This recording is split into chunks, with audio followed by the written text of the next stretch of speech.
So we have Carlos. We're looking at the back of your computer or something there. Okay. Um, so what did you learn yesterday from the demonstrations? That I'm glad I'm not Adam. Huh? Go ahead. That I'm glad I'm not Adam. That was simple. For me, it was just being able to get some type of concrete action to the abstract form. Yes, Because many of exactly. the movements, it's like I couldn't really remember how it goes, but after Yeah. seeing it in use, it's like, okay, that's a lot easier to remember. Yes, exactly. And I'm so sorry that we can't be together physically because I would do these movements with each of you guys, very gently. And when you feel it, then you understand it. Uh, it's like learning to dance or something.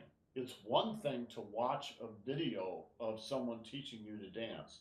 It's a whole nother thing to have a partner and to actually be doing the dance. So I wish we could do that, but we can't. So we'll try to help the situation with things like the demonstrations. Yeah, Kevin. It may sound weird, but a couple of things that just watching. One is a lot of times when you're doing your sinking and stuff, I can feel in myself sinking, which Yeah. is really crazy. But I'll tell you, doing that stuff to Adam yesterday, I had muscle memory of every single one of those.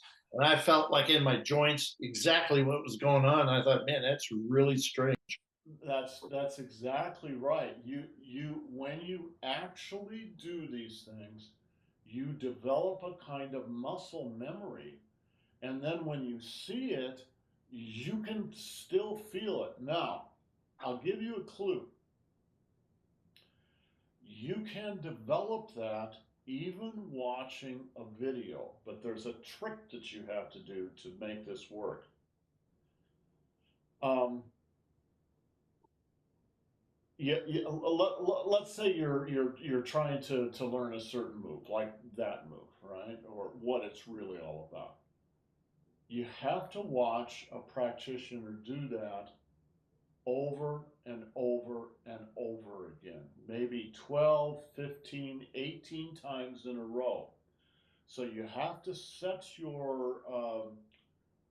the video you're watching on a loop, and you loop it to that 5 seconds, and you just watch those 5 seconds over and over and over. And what you will find is you think that you're seeing it, but what you'll find is after 10, 12, 15 times, suddenly you drop down into this much deeper kind of understanding of what's going on. You begin to truly feel it in the body. And I say 12 or 15 times. That's what it takes for me. I used to watch videos of Master Feng. When I started Tai Chi, um, there were no videos of Master Feng or Master Zhang. If you didn't have a live teacher, you weren't going to do anything because the videos there were DVDs and things out, but they were really hard to get. I didn't have any. I probably did Tai Chi with Master Zhang for 6 years before I ever saw a video of Master Feng. And I remember the first time I saw a video, I went over to Alice's house, one of my Tai Chi sisters, for our annual party, and she had several DVDs of Master Feng playing on rotation. And we all just stood there in the living room and watched these and went, oh, okay, well, that's what it really is. It was like, wow, that was a real wake up call. So I actually got some, not DVDs, but VHS tapes of Master Feng, and I had a good VHS player, and I had the clicker, and I would lay on the couch and I would watch something and reverse it, and watch something and reverse it, and watch something. And when I say watch something, I mean just a few seconds, 5 or 10 seconds. Reverse it, watch it again, reverse it, watch it again.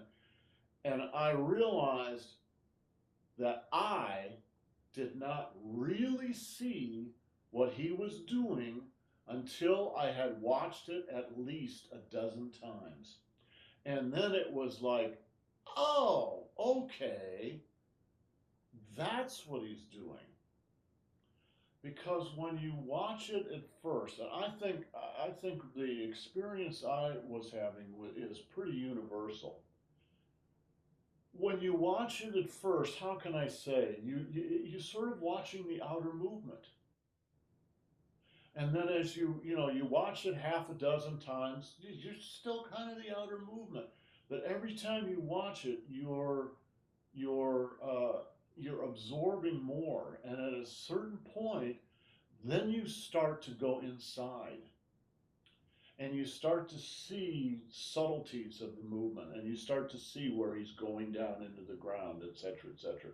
And after a dozen times, it was like, wow, it would gel out, and I would actually see what was happening. I'll tell you another experience I'm sure you've all had that's exactly the same. You never hear,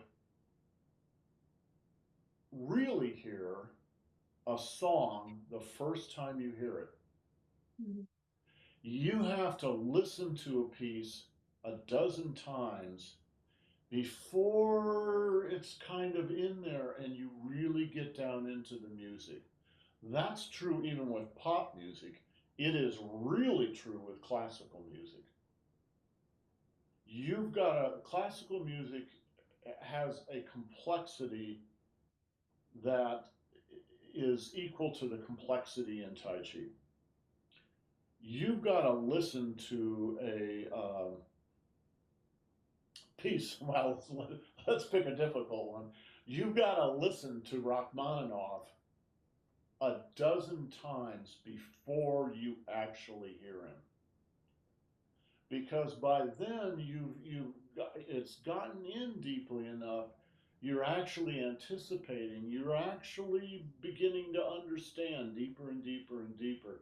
Now you can really start to hear it, and it truly becomes magical. It's exactly the same when you're learning Tai Chi. Sure, you can watch me do this movement and you can basically understand it, but you won't really see it until you've done it 1,000 times. And then you will start to understand it from the inside out. Questions? Okay, so yesterday we did the first move, and I think we started the second move. So what I want to do is go over those a little bit and talk about them, how you practice them when you don't have a partner. Now, you can grab a partner. So you can grab your husband or your wife or a friend and ask them to be partners with you. It's very much like a dance partner. All right? It's not competitive. It shouldn't be too tight, but it shouldn't be too loose. And you just ask them to do certain things and just sort of act as your foil. And then you practice these things. All right? So you practice the escape. You practice the strike. You practice the pull down. And you practice the escape again. However, you can also just do that in your mind. It helps a lot, makes all the difference in the world, to have some muscle memory of having done this before. So what Kevin was saying is absolutely true. If you've done any of these movements with a partner half a dozen times or a dozen times, you will have a kind of muscle memory because your body will remember the resistance caused by your partner. And it's that resistance. To practice without resistance is to kind of just be in a vacuum. When you have a degree of resistance, oh, now I realize, right, when I do this, that there's some resistance to that.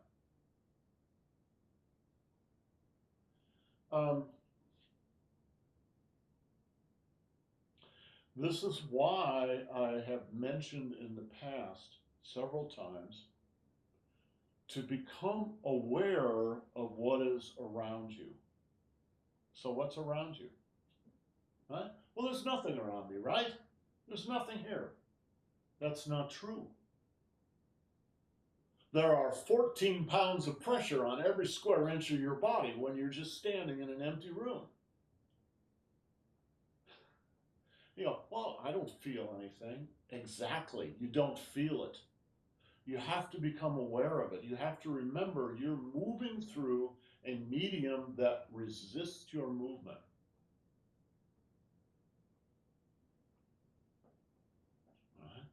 14 pounds of pressure.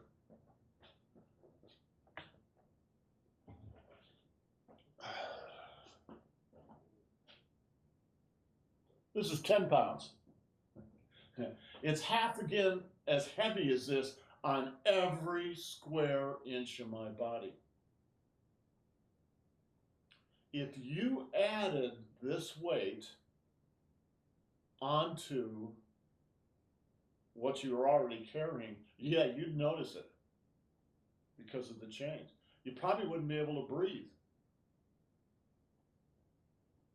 It would be like, oh my God, you've got to be kidding me. Well, you have this much weight on every square inch of your body right now. So if you become aware of that, the awareness itself you can use that as resistance.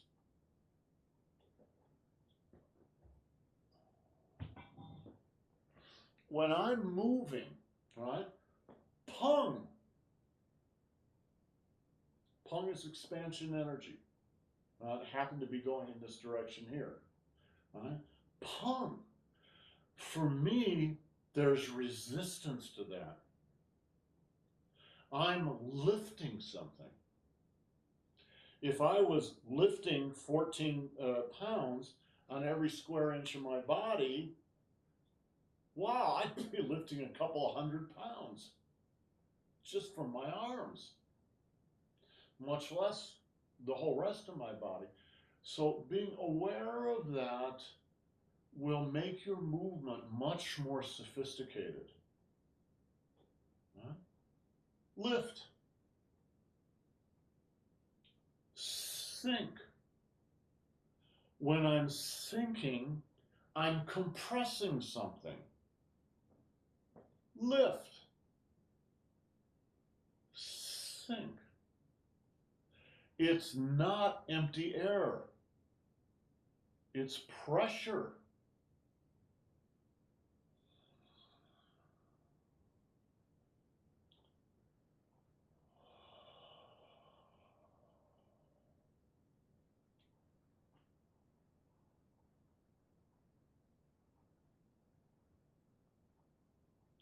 Good, Catherine. All right.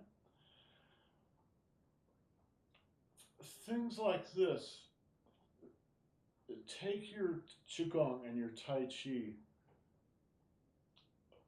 from being a very uninformed and naive version. There's nothing wrong with that. That's where everybody begins.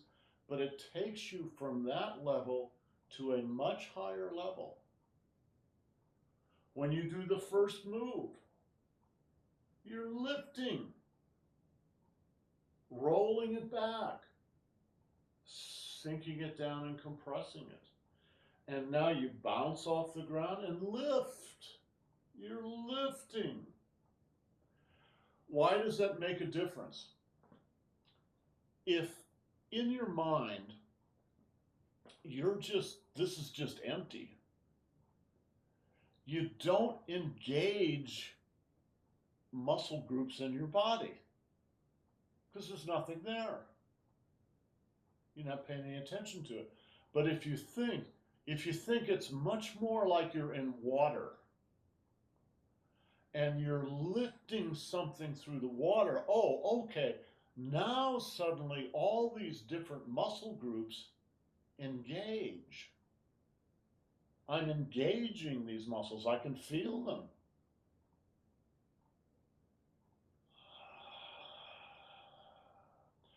That means you can actually practice the move because you're engaging the muscle groups. Make sense? And the nerve endings too, because Yeah. if you can feel that, you can start to feel the air pressure movement through the air, which Yeah. will translate to sensing your opponent when you ever touch them. Yes. One of the big things that push hands, tosho, will develop in you if you pay attention is the ability to read your opponent's energy, which is another way of saying you're reading their mind. And it's very delicate. But when you develop a good sense of it, it's delicate, but it's also very strong.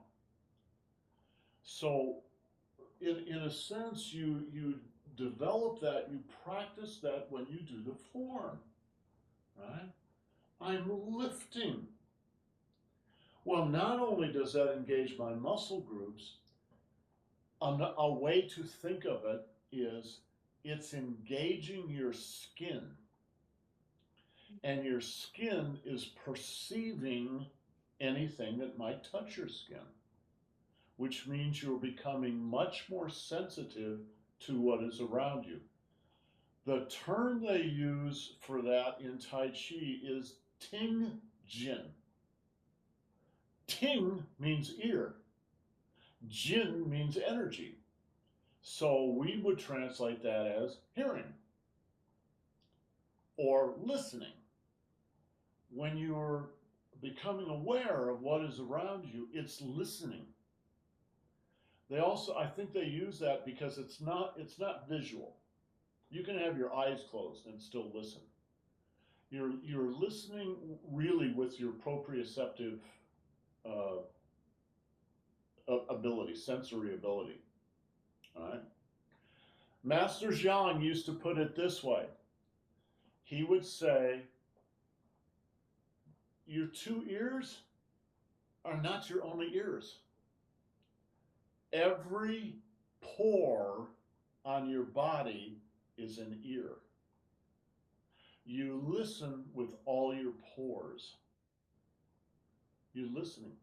I'm listening with every inch of my skin. What happens is a kind of alertness that's much more like a panther walking through the jungle than it is like, you know, some guy sitting on a couch watching the TV. So not only are you lifting something, you're also listening. You're listening to everything around.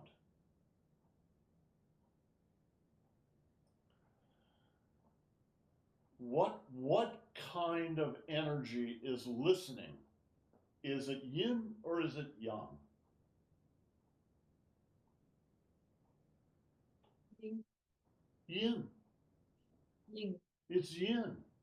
Yin is energy coming in. When you're listening to the energy coming in. Yin energy is very close to stillness because you can't hear something if you're busy shouting. I'm shouting, I'm shouting, I'm shouting. I can't hear anything. I have to be quiet inside. Now I can hear things. So when you practice Tai Chi, you practice inner silence so that you can hear the outer world. I'm not just lifting, I'm also listening. So you can say, well, that's a mental attitude. Yes, it is a mental attitude, but it's also a physical attitude. It's an energetic attitude. It's a spiritual attitude. Yeah, Kevin. So, as a former scientist, I wouldn't believe a lot of this stuff, but to share an experience, I used to do Wing Chun, which is a very hard martial art, and they have something called Chi Sao, which is sticky hands, and you face your opponent, your opposite thighs are touching, and then you have your hands over their hands, and if they move and you miss it, you're going to get hit. Yeah. And Jarrett and I would do it blindfolded. And we would just go for half an hour, and just because you're hitting and striking and blocking, and nobody get hit if you're good enough. And you learn really fast with a hit at the end of it. I got to tell you. Yeah. Having the hit kind of ups the game a little bit, and you get really motivated really fast. Sticky hands is also something that's practiced in Tai Chi.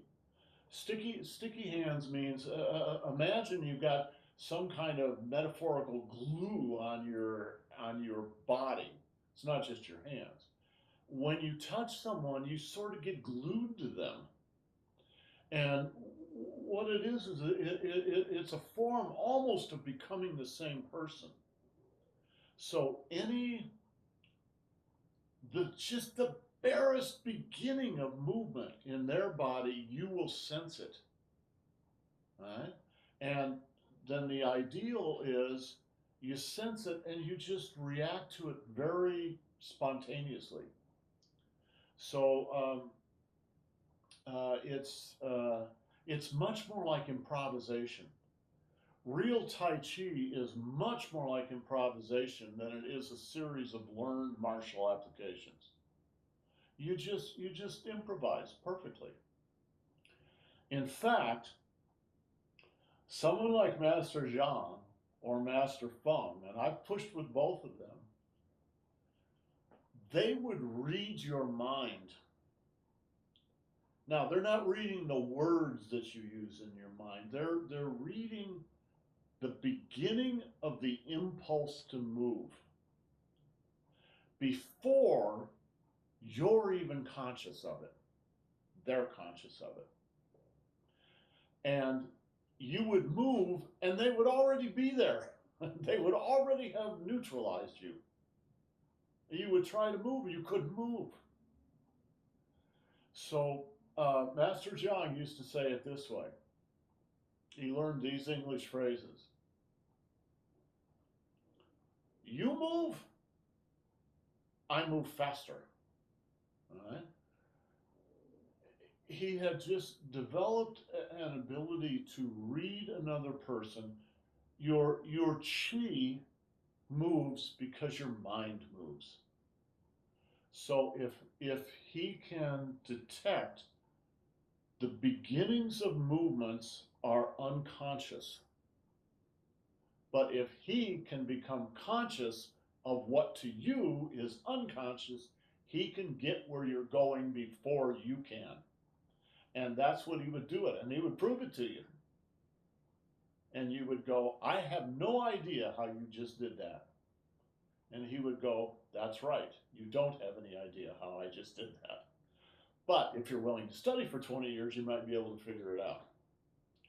Okay, so the beginning of figuring that stuff out is to realize you are not in empty space, you are in water. Master Feng used to say, when you do Tai Chi, it should be like swimming in water. You're not in a vacuum. You are lifting. When you pull in, when you pull in, it should feel like you're pulling something into your body. You should feel that. Lift. I'm lifting something. Now I'm pulling it in. Now I'm sinking it down to the ground. Now I'm bouncing off the ground and pushing pushing it forward. Watch my hands. I'm pushing it forward to the tips of my fingers. I'm lifting it. I'm pulling it into my body. I'm sinking it down to the ground. I'm bouncing it off the ground and pushing it out the tips of my fingers. You should feel all that stuff. That's the real practice.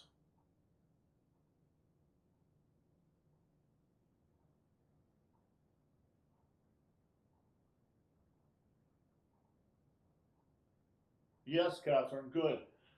So, I remember reading an interview with Master Feng where the interviewer asked him, well, what is Qi? And he said, well, Qi is partly bioelectric, it's partly magnetic, and it's a bunch of stuff that we don't even know what it is. All right? All of that is true. Another simpler way to define your Qi is it's the movement of momentum through your body. Or you could say the movement of your mind through your body. When you lift like this and you feel that I'm lifting something, you're feeling your own Qi. When you pull it in, something's coming in. What's coming in is your Qi. When you sink it to the ground, wow, it goes down through the body. That's your Qi. Right? When it bounces off the ground and comes out the end of your fingers, that wave, that's your Qi. If you don't have that feeling, you're not actually practicing Tai Chi or Qigong. Practicing Tai Chi or Qigong is practicing that wave. Clear? That's all it is, in a sense.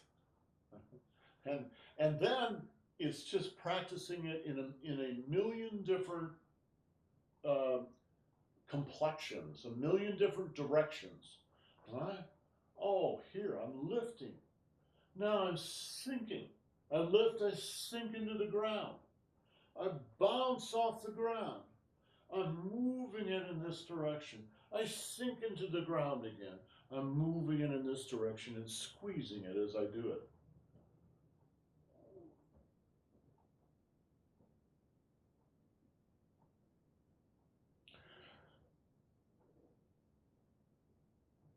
So it's better to practice one move 100 times every day than to do 100 moves once. Because you're going to have to do this every move 10,000 times before you truly begin to feel deeply your own Qi inside, your own mind, your own momentum, your own bioelectricity.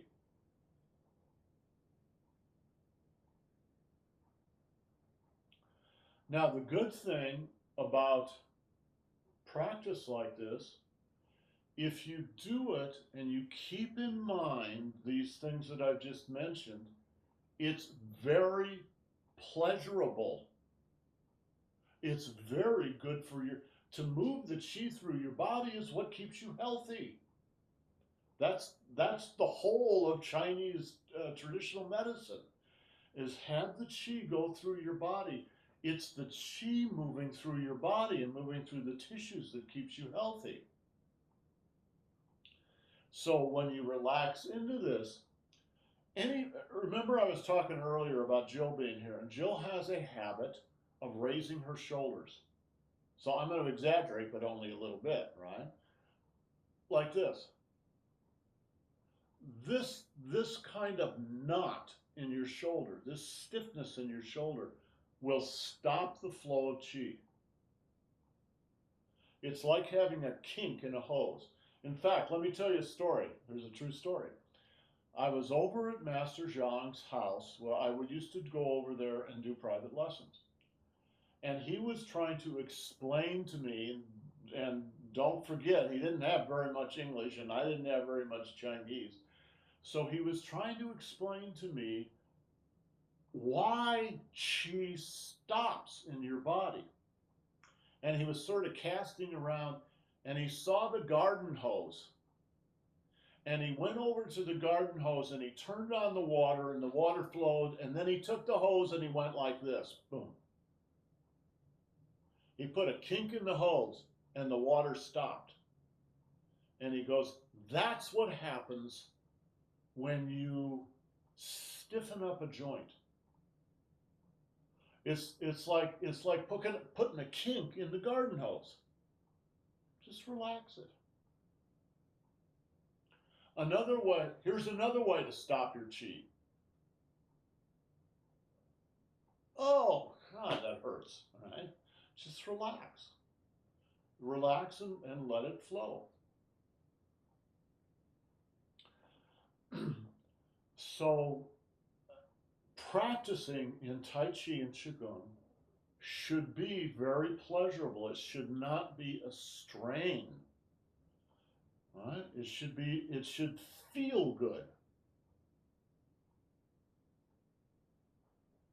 Well, I'm going to tell you one more story, but I want Carlos to get back here.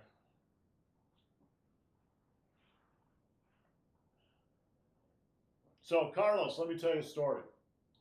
Years ago, I was at a Chinese banquet, Tai Chi banquet, and I was sitting with Chen Shang, who was one of Master Feng's senior disciples. And, you know, the banquet got over and most people left, and me and Chen Shang and a bunch of other Chinese guys were sitting there and just talking about stuff. And we started talking about Qigong. And Chen Shang and a white guy asked Chen Shang, how come you guys do so much Qigong in Hunyuan Tai Chi? And Chen Shang said, it's because it's better than sex. And everybody laughed, ha ha ha, and Chen Shang laughed too. And then he said, I know that sounds funny, but I'm telling you the truth. Qigong and Tai Chi, if it's done properly, is as pleasurable as sex. In fact, good sex is a form of good Qigong. It's a form of energy movement. Catherine, is it not true that when you have good sex with someone you love, it's about the exchange of energy? It's about the exchange of the heart and the mind and the body. And if you want good sex, you have to open up and exchange with your partner. That's what you should be doing when you do Qigong or Tai Chi. You open up and you have sex with the universe. Right? You're in the same space of enjoying your body, of enjoying your being.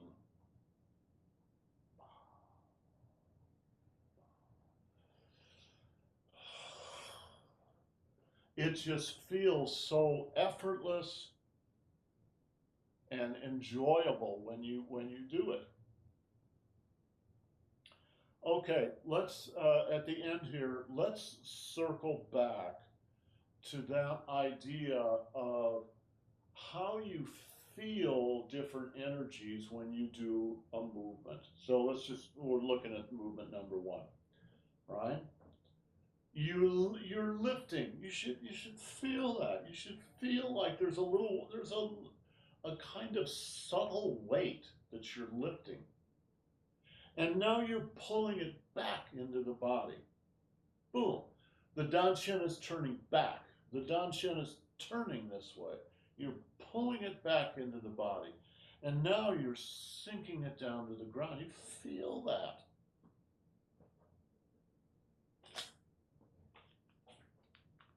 Right? The Dan Shen is spinning backwards. You can you feel it go all the way down to the ground. Right?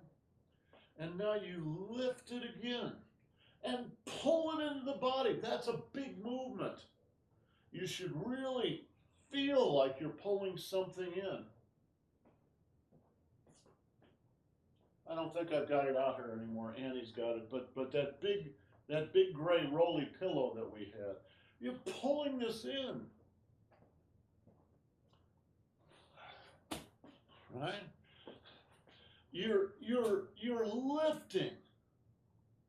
Now you pull it in. Now you sink it to the ground. Now you push it out. Right?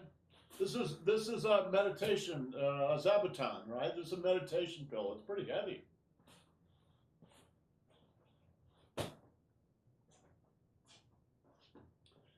Pull it in.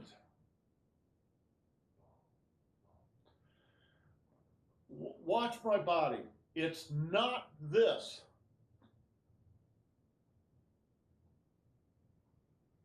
It's this.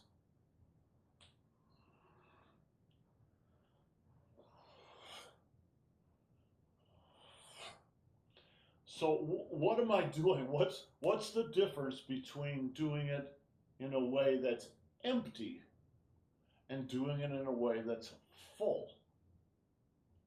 This is empty. Watch. Hold on a minute.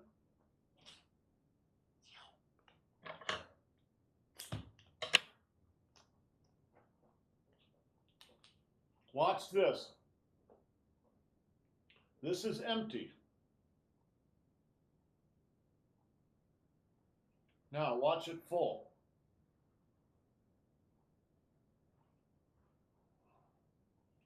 If you're going to pull something in, if you're just going to pull something in this direction, something has to go in the opposite direction. What goes in the opposite direction is your center line, and especially because you're pulling back here, the center of the chest. So when you're pulling in a manner that's full, and now I'm going to sink all the way into the ground, and now I'm going to push. All right, when I'm pushing, I'm going in this direction, which means what? If I'm pushing in this direction, something has to be going back in the other direction. Where is it going back from? It's going back from the back of the Dan Shen. It's called the Mingmen acupuncture point, back between your kidneys. And it's going backward. I'm pushing this way and it's going backward.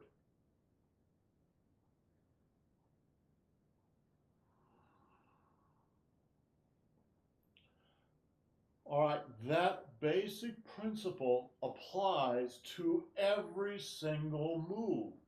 No matter what you're aiming at, something has to be going the opposite direction. And you need to create that in your body. That's what you're actually practicing. So if I make a move like this,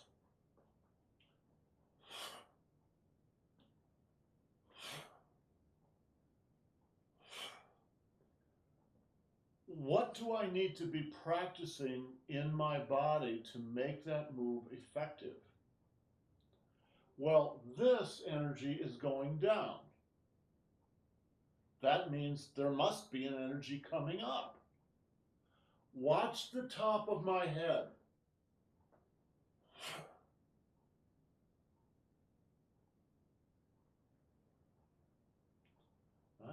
This energy is going down, this energy is coming up.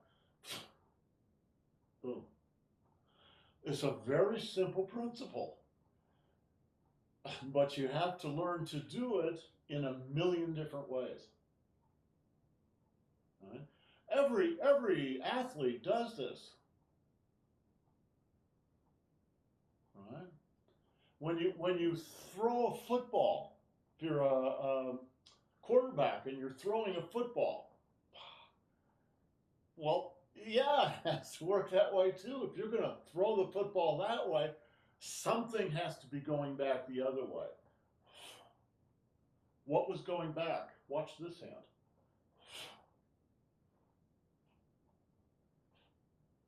It's the same in any sport, anything.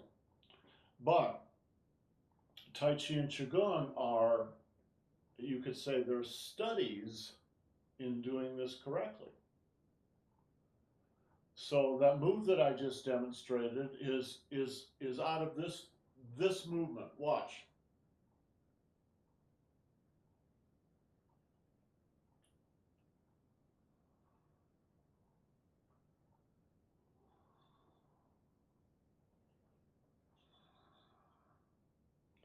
Okay, you're doing, in a certain sense, you're doing the same thing 3 times in a row.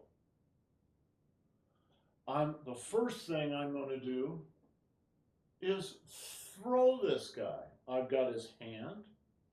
I come behind at his upper arm, and I'm going to throw him. He's going to go down on the ground. I'm going to throw him. It's all going down, which means something has to come up to the top of my head. Now I'm going to do a defensive move, right? Somebody's got their hands on my chest. I'm going to sweep their hands off my chest. If all this goes down, something has to come up. So watch the top of my head. It comes up, right? Again, if I'm going to go down, something has to come up. You're actually doing the same thing 3 times in 3 different ways. It looks, and in a certain way you are, but it looks like you're doing 3 completely different things. What has this got to do with this? What it has to do with is the reversal of energies. If something's going to go down, then something has to come up. So watch for those kind of, that's a very simple principle. For every action, there must be an equal and opposite reaction. It's just straight physics. Watch for very simple, basic principles like that. And they will be applied throughout the form in a million different ways. But if you sort of look underneath the complexity, you'll see it's actually very simple.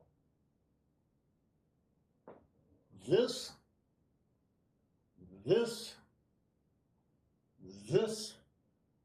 are actually all the same thing.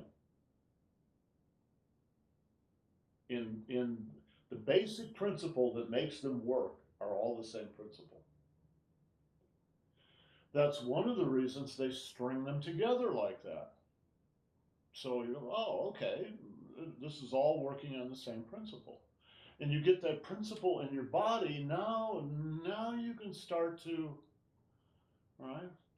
If I'm going to punch some guy,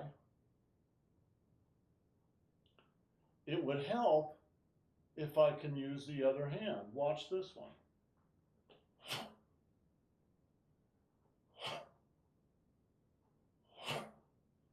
For every action, there must be an equal and opposite reaction. Right? What's actually creating the punch is not my arm. It's this.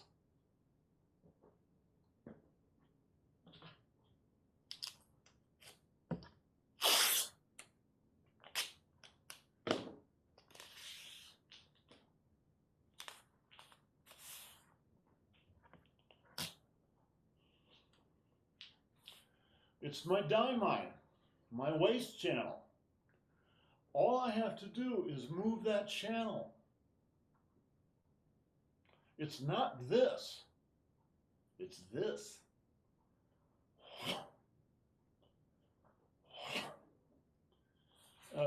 Can you see how this sort of snaps?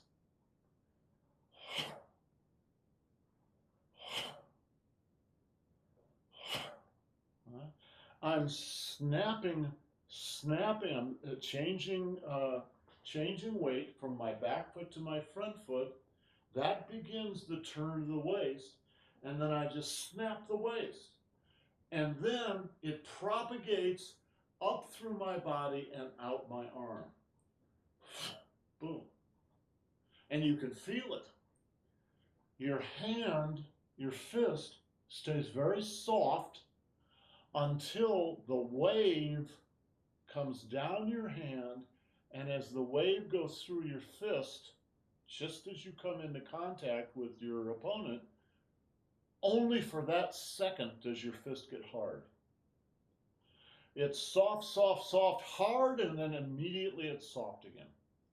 Because the only thing making it hard is that wave of energy.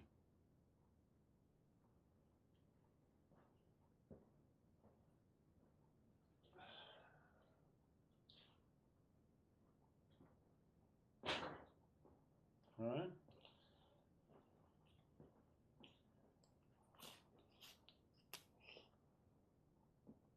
Soft. It's soft, right? Suppose you're in the locker room, right? It's soft. You're not scared of that. But suppose some guy takes it and flicks it at you. It takes an inch off your thigh, right? It's that flick. That flick gets hard. The whip is soft. It's how you use the whip that's hard. So it's very soft until you use it. Right?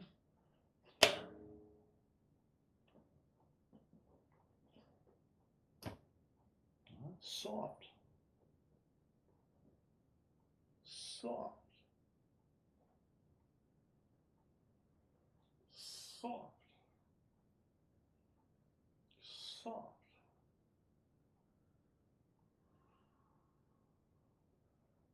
Soft. Until you need to use it.